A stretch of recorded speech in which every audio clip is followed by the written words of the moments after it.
Hello दोस्तों, good evening. स्वागत है आप सभी का आपके अपने यूट्यूब चैनल पर। मेरा नाम है रवि और आप मेरे साथ कर रहे हैं अपनी सीटेट के लिए हिंदी पेडागोजी की क्लासेस। तो साथियों, उम्मीद है आप सभी लोग बहुत अच्छे होंगे और आप लोग एग्ज़ाम की तैयारी भी कर रहे होंगे, क्योंकि टीसीएस ने जो आपका एग्ज़ाम 20 तारीख को होने वाला है उसके एडमिट कार्ड जारी कर दिए हैं। काफ़ी अफवाह फैल रही थी कि एग्ज़ाम ऑफलाइन होगा, ये होगा, वो होगा। तो आप लोग लगातार मेहनत करते रहिए और जुड़ जाइए अपनी तैयारी में एक बार फिर से, क्योंकि एग्ज़ाम नियमित रूप से जिसका जब होना है, सिर्फ 17 का ही एग्ज़ाम कैंसिल हुआ था, यानी कि पोस्टपोन किया गया था आगे की डेटों में। कैंसिल भी नहीं हुआ, वो पेपर आगे करवाया जाएगा और जल्द ही उसकी डेट भी आपको मिल जाएगी। तो बाकी जिनका सबका एग्ज़ाम है, सभी लोग अपनी तैयारी को करते रहिए और अच्छी तरीके से तैयारी को कीजिए, क्योंकि एग्ज़ाम इस बार आपको निकालना है, बार बार फॉर्म भरने की आपको आवश्यकता ना पड़े। तो चलिए शुरू करते हैं अपनी आज की क्लास। पहला क्वेश्चन है, भाषा सीखने में जो त्रुटियाँ होती हैं, तो ऑप्शन है उन्हें कठोरता से लेना चाहिए, दूसरा है उन्हें जल्दी से दूर किया जाना चाहिए, तीसरा ऑप्शन है वे बच्चों की त्रुटियों की ओर संकेत करती हैं, चौथा है वे सीखने की प्रक्रिया और स्वाभाविक हिस्सा होती हैं जो समय के साथ दूर होने लगती हैं। तो बताइए, भाषा सीखने में जो त्रुटियां होती हैं, इनमें से कौन सा ऑप्शन सही हो जाएगा? सभी लोग आंसर करेंगे। इसका हो जाएगा ऑप्शन नंबर डी। क्या हो जाएगा? वे सीखने की प्रक्रिया और स्वाभाविक हिस्सा होती हैं, यानी ऑप्शन नंबर डी सही हो जाएगा इसका। और समय के साथ में त्रुटियां धीरे धीरे अपने आप ही दूर हो जाती हैं। आगे देखते हैं, पढ़ना कौशल में सबसे ज़्यादा महत्वपूर्ण है, बताना है। अगर आपको पढ़ना कौशल से संबंधित कोई क्वेश्चन आता है तो सबसे ज़्यादा महत्वपूर्ण क्या होता है? पहला ऑप्शन है शब्दों वाक्यों को शुद्ध रूप से उच्चारित करना, दूसरा है केवल अक्षर पहचान, तीसरा है तेज गति से पढ़ना और चौथा है संदर्भ अनुसार अर्थ ग्रहण करना। तो पढ़ना कौशल में सबसे ज़्यादा महत्वपूर्ण क्या हो जाएगा? क्वेश्चन नंबर 2 का आंसर कीजिए एक बार सभी लोग। तो 100% क्वेश्चन आपको अपनी ही क्लासों के मिलेंगे जो हमने आपको करवाए थे। सारे के सारे क्वेश्चन हिंदी पेडागोजी के 100 में 100% क्वेश्चन अपनी क्लासों के आए थे। तो इसका बताइए क्या हो जाएगा? क्वेश्चन नंबर 2 का हो जाएगा ऑप्शन नंबर डी। पढ़ना कौशल में सबसे ज़्यादा महत्वपूर्ण है संदर्भ अनुसार अर्थ ग्रहण करना, यानी ऑप्शन नंबर डी इसका सही आंसर हो जाएगा।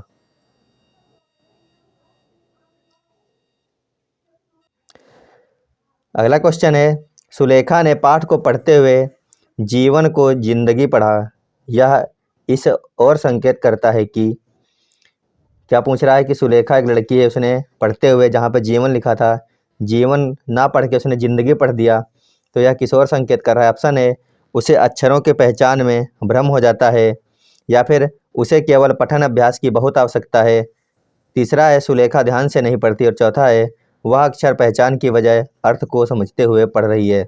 तो बताइए इसमें कौन सा ऑप्शन सही हो जाएगा? सभी लोग आंसर करेंगे क्वेश्चन नंबर 3 का। तो जो लोग सेलेक्ट कर रहे हैं ऑप्शन नंबर डी, उनका सबका सही है।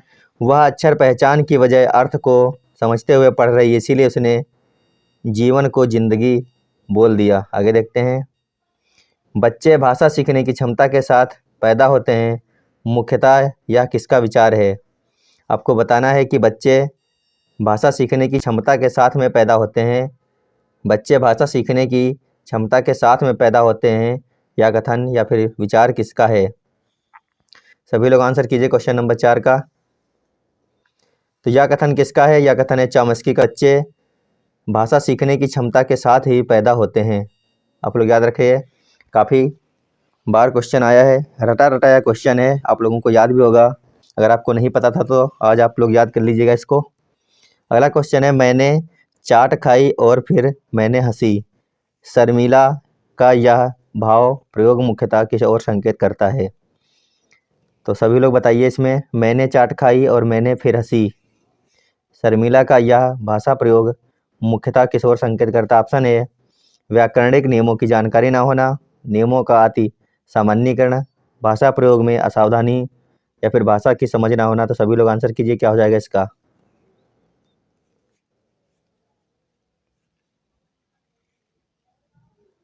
क्वेश्चन नंबर 5 का हो जाएगा ए।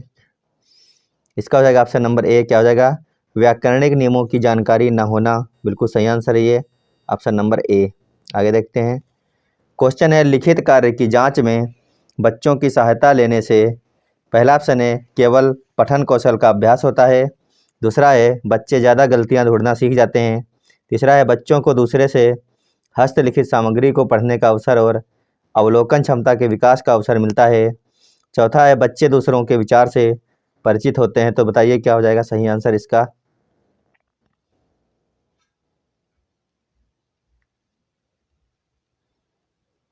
तो इसका हो जाएगा ऑप्शन नंबर सी, बच्चों को दूसरे के हस्तलिखित सामग्री को पढ़ने का अवसर और अवलोकन क्षमता के विकास का अवसर मिलता है। तो इसका यही आंसर बड़ा और पॉजिटिव आंसर है। तो ऑप्शन नंबर सी इसका बिल्कुल सही आंसर हो जाएगा। आगे देखते हैं। क्वेश्चन है लोकगीतों को भाषा की कक्षाओं में स्थान दिया जाना चाहिए क्योंकि। तो बताइए इसका कौन सा ऑप्शन सही हो जाएगा क्वेश्चन नंबर 7 का। सभी लोग आंसर करेंगे। ये क्वेश्चन आपको हम आज कोई पहली बार नहीं करवा रहे हैं, 2 से 3 बार सारे के सारे क्वेश्चन करवाए जा चुके हैं। अब रिपीट आपको इसलिए करवा रहे हैं क्योंकि अगर आपका अभ्यास नहीं होगा तो हो सकता है कि आप एग्जाम में क्वेश्चन को ना कर पाएँ, इसीलिए याद करने के साथ में अभ्यास बहुत ज़्यादा ज़रूरी है। तो बताइए लोकगीतों को भाषा की कक्षाओं में स्थान दिया जाना चाहिए क्योंकि। तो इसका हो जाएगा ऑप्शन नंबर डी, इससे बच्चे संस्कृतिगत विशेषताओं से परिचित होते हैं। यानी इसका ऑप्शन नंबर डी जो है बिल्कुल सही हो जाएगा। इससे बच्चे संस्कृतिगत विशेषताओं से परिचित होते हैं, इसीलिए लोकगीतों को भाषा की कक्षाओं में स्थान दिया जाना चाहिए। आगे देखते हैं। क्वेश्चन है पाठ पढ़कर बच्चों से प्रश्न बनवाने से। तो क्वेश्चन नंबर 8 का सभी लोग आंसर करेंगे कि पाठ पढ़कर बच्चों से प्रश्न बनवाने से पहला ऑप्शन है इस बात का पता चलता है कि बच्चे प्रश्नवाचक शब्दों से परिचित हैं या नहीं। दूसरा है शिक्षक को यह जानने का अवसर मिलता है कि बच्चों ने पाठ को कितनी गहराई से समझा। तीसरा है कक्षा कार्य की अच्छी युक्ति पूरी होती है। और चौथा ऑप्शन है प्रश्न बनाने की आदत का विकास होता है। सभी लोग आंसर कीजिए क्या हो जाएगा इसका सही आंसर। सभी लोग बताइए क्या हो जाएगा इसका सही आंसर। तो क्वेश्चन नंबर 8 का हो जाएगा ऑप्शन नंबर बी, शिक्षक को यह जानने का अवसर मिलता है कि बच्चों ने पाठ को कितनी गहराई से समझा है। ऑप्शन नंबर बी इसका सही आंसर हो जाएगा। देखते हैं अगला क्वेश्चन।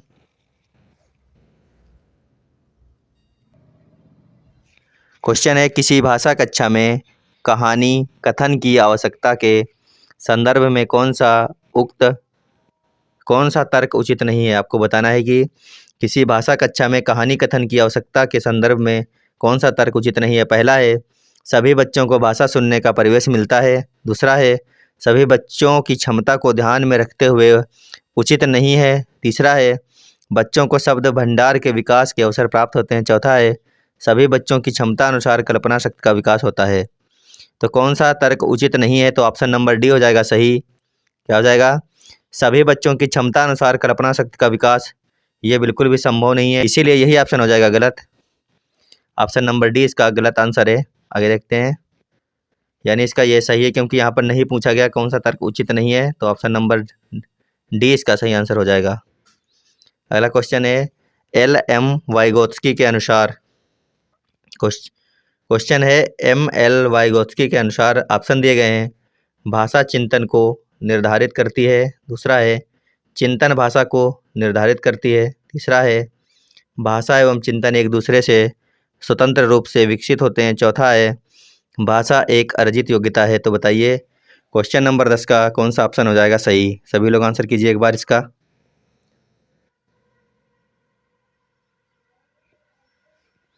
तो क्वेश्चन नंबर 10 का हो जाएगा ऑप्शन नंबर डी।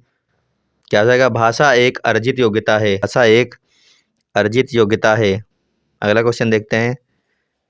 क्वेश्चन है भाषा शिक्षण के संदर्भ में कौन सा कथन सही नहीं है।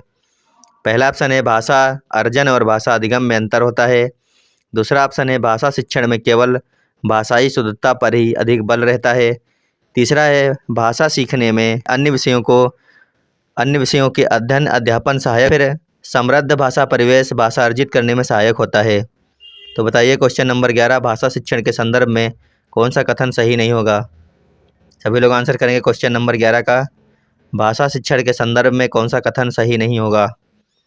तो इसका हो जाएगा ऑप्शन नंबर बी, भाषा शिक्षण में केवल भाषाई शुद्धता पर ही अधिक बल दिया जाता है। तो ये बिल्कुल सही आंसर नहीं होगा इसका।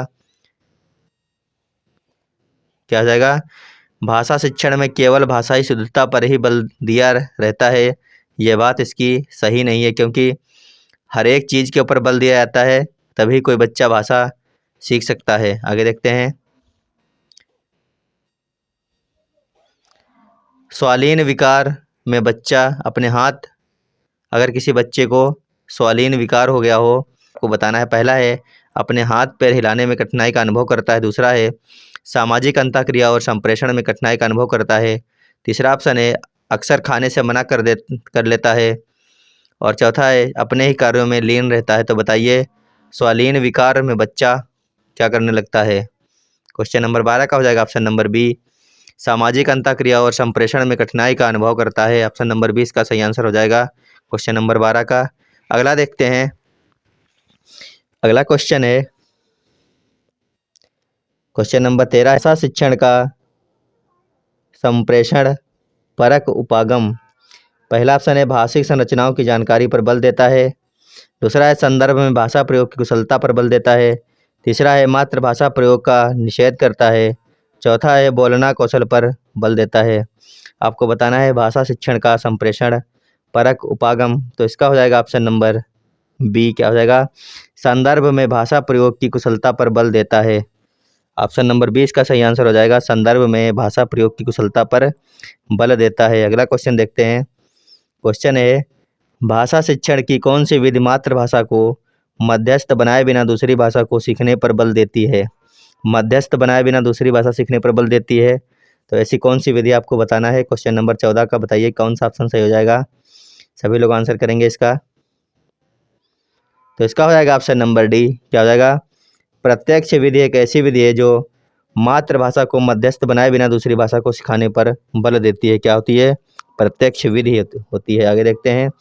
माधुरी पाठ पढ़ते समय कभी कभी वाक्यों शब्दों की पुनरावृत्ति करती है, इसका यह भाषाई व्यवहार दर्शाता है कि। तो बताइए इसका क्या हो जाएगा आंसर क्वेश्चन नंबर 15 का। इसका हो जाएगा ऑप्शन नंबर 1, क्या हो जाएगा? वह समझ के साथ पढ़ने की कोशिश कर रही है। ऑप्शन नंबर ए इसका बिल्कुल सही आंसर हो जाएगा। अगला क्वेश्चन देखते हैं। क्वेश्चन है उसने पढ़ा, उसने खाया और उसने चीखा जैसे भाषा प्रयोग दर्शाते हैं नियम का उल्लंघन, संदर्भ की समझ न होना, नियम कंठस्थ न होना, नियमों का अति सामान्यीकरण होना। तो बताइए इसमें क्या हो जाएगा? उसने पढ़ा, उसने खाया और उसने चीखा जैसे भाषा प्रयोग क्या दर्शाते हैं? क्वेश्चन नंबर 16 का हो जाएगा ऑप्शन नंबर डी, क्या हो जाएगा? नियमों का अति सामान्यीकरण हो जाएगा इसका ऑप्शन, नियमों का अति सामान्यीकरण। आगे है व्याकरण शिक्षण के संदर्भ में कौन सा कथन सही है? बताइए इनमें से ऐसा कौन सा ऑप्शन है जो व्याकरण शिक्षण के संदर्भ में सही हो जाएगा। पहला है व्याकरण शिक्षण के लिए समय सारणी में अलग से वाक्यांशों की व्यवस्था होनी चाहिए। दूसरा है भाषा प्रयोग की अपेक्षा भाषा नियमों को ही महत्व देना चाहिए। तीसरा है बच्चे परिवेश में उपलब्ध भाषिक प्रयोग के आधार पर स्वयं भाषा के नियम बनाने की क्षमता रखते हैं। चौथा है व्याकरण शिक्षण अत्यंत आवश्यक है।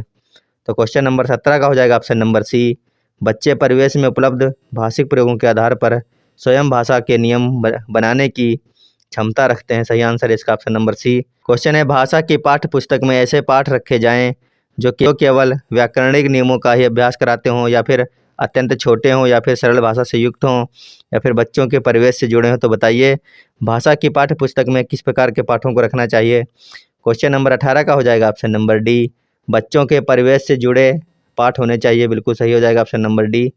अगला क्वेश्चन है द्वितीय भाषा के रूप में हिंदी सीखने का मुख्य उद्देश्य है। तो आपको बताना है कि द्वितीय भाषा के रूप में हिंदी सीखने का मुख्य उद्देश्य क्या है। पहला है मानक हिंदी लिखने में निपुणता प्राप्त करना। दूसरा है हिंदी भाषा अपनी मातृभाषा के अंतर को कंठस्थ करना। तीसरा है हिंदी के व्याकरण पर अधिकार प्राप्त करना। और चौथा है दैनिक जीवन में हिंदी में समझने तथा बोलने की क्षमता का विकास करना। तो क्वेश्चन नंबर 19 का हो जाएगा ऑप्शन नंबर डी, क्या हो जाएगा? दैनिक जीवन में हिंदी समझने तथा बोलने की क्षमता का विकास करना। बिल्कुल सही आंसर हो जाएगा इसका ऑप्शन नंबर डी। आगे देखते हैं। अगला क्वेश्चन है निम्नलिखित में से कौन सा उच्च प्राथमिक स्तर पर भाषा शिक्षण का उद्देश्य नहीं है। बताइए इनमें से ऐसा कौन सा ऑप्शन है जो उच्च प्राथमिक स्तर पर भाषा शिक्षण का उद्देश्य नहीं होगा। तो क्वेश्चन नंबर 20 का हो जाएगा ऑप्शन नंबर बी, व्याकरण के नियमों को रटना, कंठस्थ करना, व्याख्या, ये सब किस प्रकार के हैं? निगेटिव वर्ण में आते हैं, इसीलिए इसका यही उद्देश्य नहीं है। क्या नहीं है? व्याकरण के नियमों को रटना। क्वेश्चन नंबर 20 का ऑप्शन नंबर बी हो जाएगा सही आंसर। आगे देखते हैं। सपना अपनी कक्षा के बच्चों को मौखिक अभिव्यक्ति के अवसर देने के लिए अनेक क्रियाकलाप करती है। आप निम्नलिखित में से सबसे ज़्यादा प्रभावी किसे मानते हैं? पहला है विभिन्न परिस्थितियों से संवाद अदायगी करना, दूसरा है शब्दों को जोर जोर से बोलना, तीसरा है कहानी को बोल बोल कर पढ़ना, चौथा है समाचार पत्र का वाचन करना। तो बताइए आप लोग क्या हो जाएगा इसका? सपना अपनी कक्षा में बच्चों को मौखिक अभिव्यक्ति के अवसर देने के लिए क्रियाकलाप कर रही है। तो ऑप्शन हो जाएगा इसका क्वेश्चन नंबर 21 का जो सही है वो है बिल्कुल ऑप्शन नंबर 1। क्या हो जाएगा? विभिन्न परिस्थितियों में संवाद अदायगी करना, बिल्कुल सही आंसर है ऑप्शन नंबर ए। अगला क्वेश्चन है क्वेश्चन नंबर 22 है भाषा के संदर्भ में निदानात्मक परीक्षण का उद्देश्य क्या हो जाएगा? सभी को आंसर करना है। भाषा के संदर्भ में निदानात्मक परीक्षण का उद्देश्य है, पहला ऑप्शन है बच्चों हेतु भाषा प्रयोग के अवसर जुटाना, दूसरा है बच्चों को अगली कक्षा में प्रोन्नत करना, तीसरा है बच्चों की विभिन्न श्रेणियों से विभक्त करना और चौथा है बच्चों की भाषा प्रयोग संबंधी कठिनाइयों से संभावित कारणों की पहचान करना। तो क्वेश्चन नंबर 22 का हो जाएगा ऑप्शन नंबर डी, बच्चों की भाषा प्रयोग संबंधी कठिनाइयों के संभावित कारणों की पहचान करना, बिल्कुल सही आंसर हो जाएगा क्वेश्चन नंबर 22 का।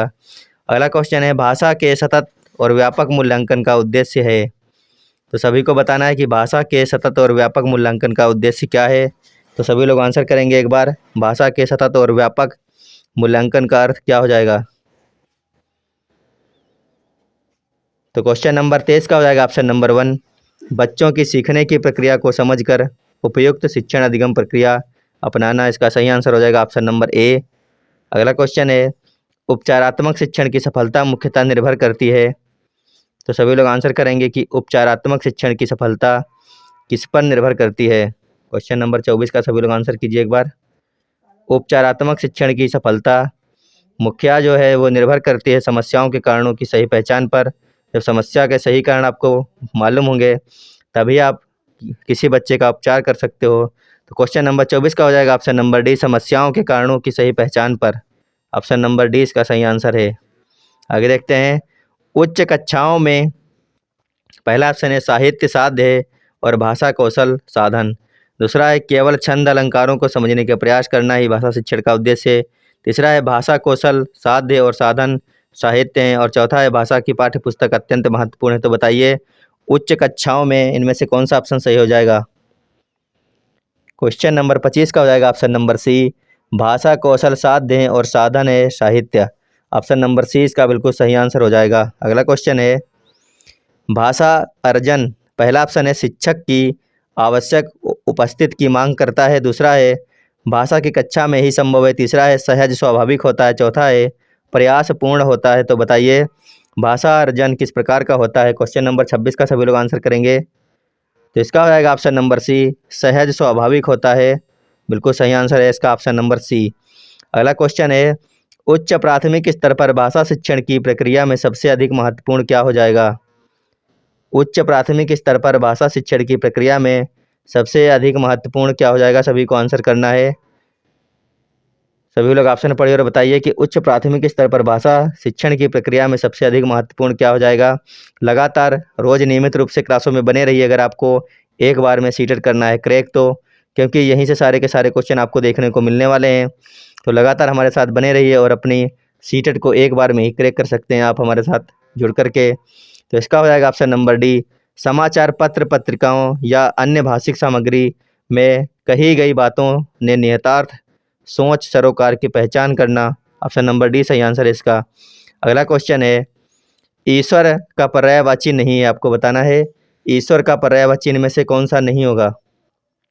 जगदीश, परमेश्वर, परमात्मा, ब्रह्मा। तो ये तीनों के तीनों ईश्वर के पर्यायवाची हैं, जगदीश, परमेश्वर, परमात्मा, लेकिन ब्रह्मा जो है ईश्वर का पर्यायवाची नहीं है। अगला क्वेश्चन देखते हैं। अगला क्वेश्चन है समान का विलोम क्या होगा? समान का विलोम क्या हो जाएगा? सभी को बताना है समान का विलोम क्या होगा? समान का विलोम हो जाएगा असमान। क्या होगा? ऑप्शन नंबर डी हो जाएगा असमान। जो समान ना हो उसको कहते हैं असमान।